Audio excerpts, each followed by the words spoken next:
Talaga, pre? Ilang araw ka nga absent? Ewan. Mali mo. Doon ako tumira, di ba? Magsabi ka kung magdadrop ka, ha?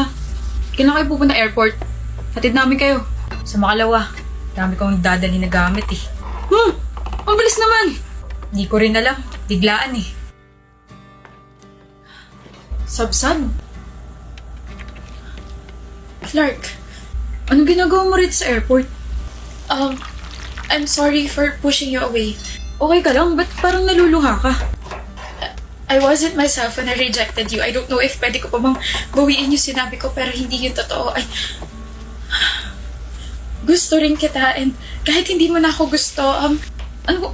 Sandali nga. Paano mo nalaman na dito ako? I heard your conversation with Dad. I got worried na baka hindi na kita makita pa, and ayoko magkaroon ng regrets just because I was jealous and decided to push you away. Makikita mo pa ako. Hindi na. Aalis ka na, di ba? Baka bigla ka mag-drop and... Sabsab, sa Cebu lang kami pupunta. 1 week lang yun. Ano ba mga pinagsasabi mo dyan? Ha? Where? Oo.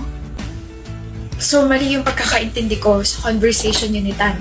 Makikinig ka na nga lang sa usapan, di mo pag ginalingan. Cute mo talaga. Still, I'm sorry for pushing you away. Pero tama ba narinig ko?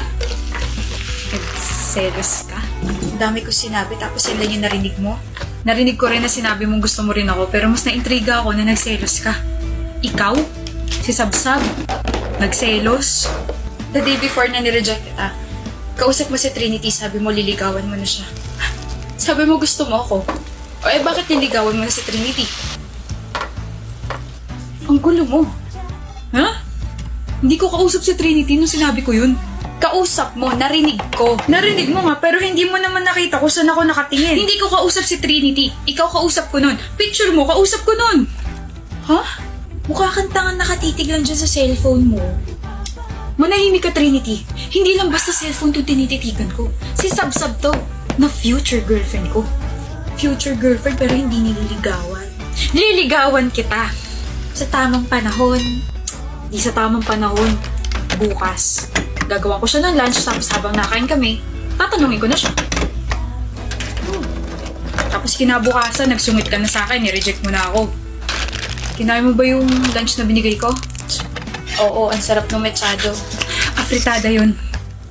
Okay, next time buuin mo yung pakikinig ha, with matching silip para alam mo kung saan ako nakatingin. Or just ask me para hindi ka mag-overthink.